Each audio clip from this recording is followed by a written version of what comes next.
what it is, man. Detroit versus everybody, man. Detroit, we rep the hardest, man. We gain the hardest. You know what it is, man. Detroit, CJ, holla at your boy when we get home. Most exciting man in boxing. Exciting man in boxing. Led the Flair Cops. Shout out to Goodfellas Sports TV. Yo, this is Deontay the Bronx Bummer Wild, the WBC heavyweight champion of the world. And I'd like to give a big shout out to CJ Goodfellas Sports TV. Bomb Squad, baby. Man, we're here, man. 122 pounds and 10-5, man. Watch the Goodfellas Sports TV, bro. All right, man. Let's talk about Keith Idec. Apparently, he waited till fight week to link the paperwork that he said he had since February 17th, showing that Errol, Spence, and Yordenis Ugas were enrolled in VADA testing. Let's talk about it. Check out the Box News playlist, thumbs up the video. Share the video, subscribe to the channel. All right, and the subscribe button is the bell icon button. Hit all notifications. Increase your chance, get notifications. We go live or drop a video. So, all right, we dropped the paperwork, as I explained. We also dropped the paperwork for the Manny Pacquiao fight with Errol, which I don't even remember us even talking about testing, but that was so long ago. So I don't remember what I did yesterday, damn near. So he says that for Victor Conti, anyone else interested in proof the VADA tested for Errol Spence, I've attached a copy of VADA letter dating 2/17. I also have the attached copy of the VADA letter dated 6/10 as proof of full VADA testing for Pacquiao and Spence Ugas, right? So at the end of the day, people talking about this, the death blow and all that stuff, cool, you know, but at the end of the day, it still doesn't explain why this is being kept confidential from the public. Straight up and down. Why is it kept confidential? All right. And he can say whatever you want to say. You got to understand, too. He releases this on Fight Week after a couple weeks ago. Him and Conti was saying this. Then he wait to Fight Week to release it, bro. You got to understand, boxing scene is owned by Viacom. Showtime is owned by Viacom. CBS, MTV, Nickelodeon. They all owned by Viacom. You know what I'm saying? So think about that for a minute. You know, of course, they all, you know, when Errol do fight, he make money for the company, this, that, and third, and that's fine, bro. But I'm gonna go ahead and break this down. So bear with your boy. Thumbs up the video, share the video, subscribe to the channel. Next subscribe button is the bell icon button. Hit all notifications. Once again, treat your chance, get notifications. You need to find me on social media. Just hit the link tree in the description. It says literally find me everywhere. And you can just hit that link and literally find me everywhere. All right. So I mean, at the end of the day, that's cool. So, you know, he's saying he got the testing and all this, that, and the third. And you know, you see the paperwork here. It says, you know, if you really zoom in on, I can't really zoom in on Twitter. It got everybody in there. Risa Suleiman. It says, Mr. Tom Brown, please be advised, Spence and Ugas have enrolled in voluntary dope, and they will be subjected to random testing through April 16th. We will keep Texas Combative Sports Program, TGB, and Heyman Boxing, and all the other people. Do not hesitate to contact me or VADA Chief, you know, whatever. All right, so I don't know where this letter is in regard to invite enrollment is sent to pretty much everybody, right? TGP Promotions, this, that, and the third. But peep game, right? Once you peep game about what I'm about to say, think about this. When you used to watch 24/7, right? A real show. One thing you used to notice about watching it 24/7 was when Floyd, and they would randomly drug test Floyd, they would come randomly drug test his opponent on some of the episodes, and you see VADA showing up, or USADA showing up, or something like, man, you ain't seen a picture of Errol Spence with giving his blood, pissing in the cup. All right. You ain't seen a picture of Yordenis Ugas giving his blood or pissing in the cup. Right? You ain't heard them openly say we in VADA. Everything is confidential if they truly is enrolled in VADA. And what type of VADA? You know, when Demetrius Andrade and Zach Parker and Tyson Fury and Dillian White and Oscar Valdez, Shakur Stevenson, Canelo and Bivol all enrolled in VADA. It's all on their website, and it's all on their Twitter. We already went through why Al Heyman does this. We already went through this, so they probably, if you get popped hot, right? If you get popped hot, they probably they probably keep in their house, give somebody some money for you popping hot and sweeping under the rug. And like I said before, somebody said, well, it's on the website, right? So I mean, I don't know. We look at their fighters, we see all the different fighters that's in there. Serrano, Lomachenko, Deontay, Jamil. Deontay, probably only PBC fighter you probably gonna see. I'm not sure. Some of this is old Povetkin, Trevor Bryan, Otto Uchiwali on there, Brazil, Kell Brook, Crawford, Postal, Mikey Garcia. That's probably when he this is just them completing the program. This is it. So completing the program. So this is not necessarily, you read the dates, 2020, 2019, probably on there, right? So these are just the fighters that's completed the program, right? So okay, see if we can find Canelo. You see Canelo, welcomes him back, Dimitri Bivol back. Caleb Plant completed with Canelo, right? Dimitri Bivol in there with Canelo, as you can see. All right, you put Errol Spence name in here.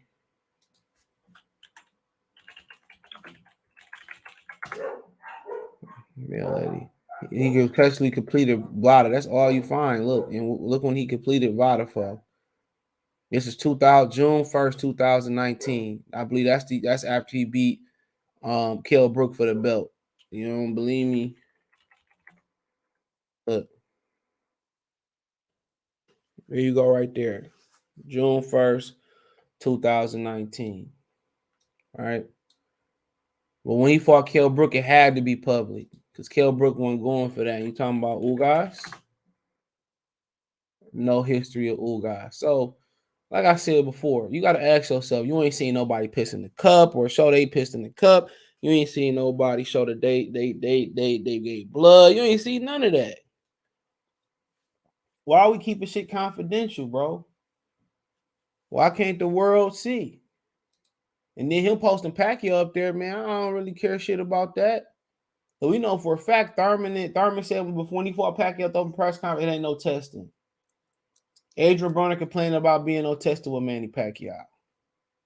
So, I mean, like I said before, but we can go back and forth about this, but all the fights that's not PBC from April to the first week of May, it's all been enrolled on their website and on Twitter for taking the drug test. But this fight not enrolled. They in secret VADA. You know why you got to keep shit secret? You know why your chick lock her phone and your man's lock his phone? They got something to hide. Unless they just saying, you know what, if I lose my phone, I don't want nobody in it. That's the only acceptable thing. Come on. When you tilt that song to the side when y'all at the movies, and come on. I remember it was a situation. I remember somebody I was at a game or whatever. Lion game, I think it was. Yeah.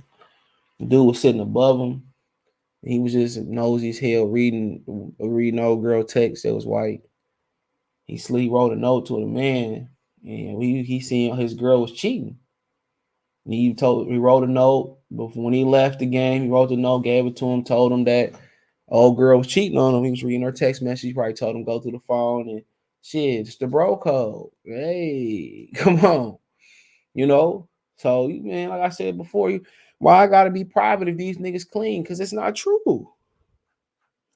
Somebody along the line popped hot. We know it's rumors about allegedly Floyd popping hot and they sweeping and giving them medical exemptions. That's probably they do. They probably pop hot, give them medical exemptions allegedly, and probably give the other fighter that didn't pop hot money.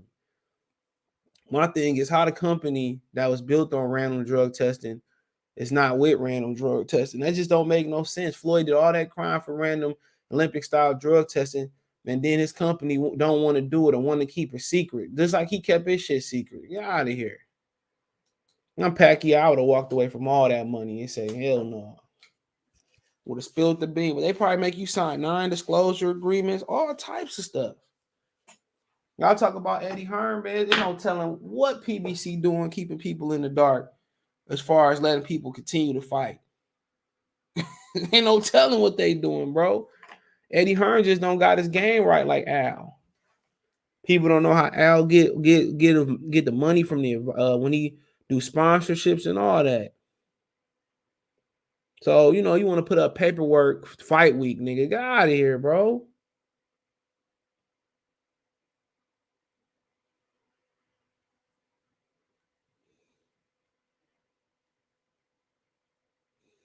Get out of here. You could have showed this shit last week. This nigga couldn't even find it. They probably wrote that up for him to show on the internet. He probably didn't get nothing out of it. Like I said, I don't trust them media members neither. He worked for the company.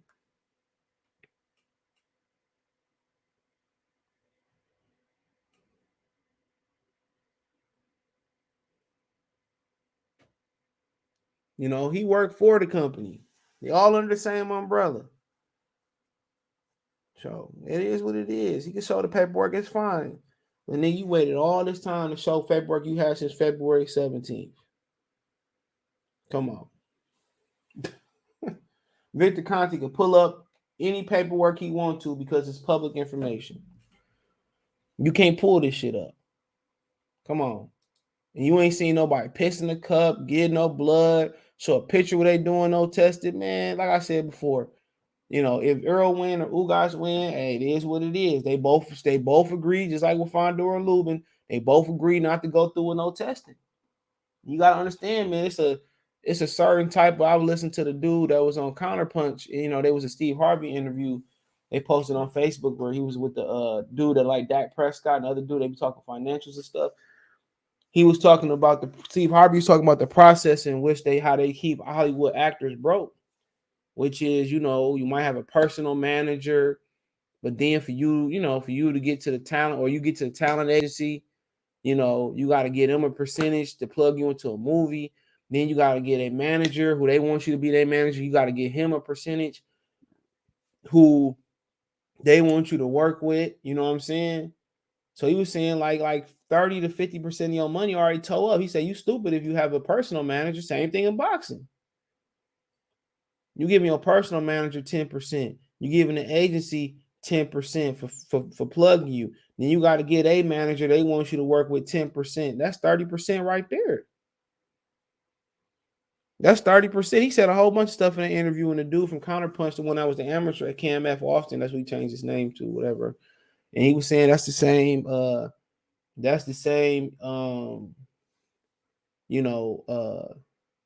process that they keep boxers, bro. Think about it. You paying Al anywhere from 10 to 20%. He take less than the going 33 in the third to have power to remain to take. He rather had the money than the power. He rather had the power than the money because the money gonna come. So he take anywhere from 10 to 20 some percent, 22%, 20%. You see, it's public information if you look hard enough, right? The reason he don't take the full 33 in the third because he want the power. So he giving you anywhere from 20, 23% to 10%. He cutting his rate down. So you giving him, let's just say hypothetically, getting him 10%, right? I know a boxer that this manager / dad, like he get like 50 or 60%. It's an actual contract that I actually can show you, but I ain't scurvy like that. I ain't blacking nothing out. So his dad get like 50, 60%. So you paying Al, you lucky if you paying Al 10. That's 70% of his fucking purse gone. We ain't talk about taxes. We ain't talk about the cut, man. They give him money for training camp expenses. Then they gotta pay for they probably recoup that too. You gotta pay a promotional cut, right? Then you gotta turn around, you gotta pay for your hotels. Yeah, Ishay Smith showed that shit. He got to pay for his hotel out of his own pocket, bro. The promoters don't do shit. You helping them pay the rent. Every fighter that's probably on the fighting card, they get a promotional fee from out they purse. Come on, man. Then depending where you fighting at, you probably gotta pay taxes where you fighting at. You probably gotta pay taxes back home. Better hope you ain't international. Come on. Better hope you fight with no state taxes at. So I mean, it's the same, process, and they used to keep boxers broke. He was saying, "Come on." So do you really want to pay for a nutritionist if you don't have to? Do you really want to pay for, VADA testing 50 grand if you don't got to? Hell no. They got to budget their shit just like we budget our shit every month. Sometimes you got to move some money around because you don't want to dump in your savings bond, or you might not, or savings, and you might not have it. So you got to move this, move that around. You know what I'm saying? It's tough out here. It's tough for them too. No savings, and then also no health care for them. So they got to pay for health care out their pocket. Well, I think Joe Smith still work at the docks. Make too much sense. I still be working at the docks too. Because they got a better benefit package, than these boxers. Same thing for the musicians. They don't be having no benefits package. I listened to Prince Paul talk about that. He was trying to fight for Def Jam to get an artist, medical package. He said, okay, we are, employees, but you paying the janitor, you paying the secretary, and they all get medical benefits. Boy, I can't under the rapper. I'm telling you. It's a cold game out here, man. Them people that you think they got and they are rich, they go through it too. They say most ball players live paycheck to paycheck like most Americans out here live paycheck to paycheck. Let that sink in. You say, if I got all this money, I see people at the plant, man, they get 15, 20,000 in profit sharing and all this, and they go to the titty bar and throw it all away. You could take 10, bro. You could take 10 and put it up. 15, you can put that whole thing up. And if you know how to do it right, that should turn to $100,000 in no time. But like I said, the more you make, the more your average person gonna spend. But different conversation, right? So yeah, let me know what you girls and guys think. Financially want to support the channel, Cash App, $ CJ Good 313, Venmo CJ Good 313, PayPal link in the description. Best way to donate. $ Cash App CJ Good 313, Venmo CJ Good 313, PayPal link in the description. Other than that, man, you can hit the Linktree link up. It's in my description. It says first link there. You see, find me everywhere. Find me on Twitch, Twitter, Instagram, Spotify, Instagram, Twitch, the whole thing. You also can find my Cash App, PayPal, and Venmo. There also Cash App, Venmo, rolling the bottom of the screen, or just purely in the description by itself. Appreciate the love and support. Check out the Boxing News playlist, Sports Away playlist. Thumbs up the video, share the video, subscribe to the channel for me again. Peace. Let me know what's in the comment section.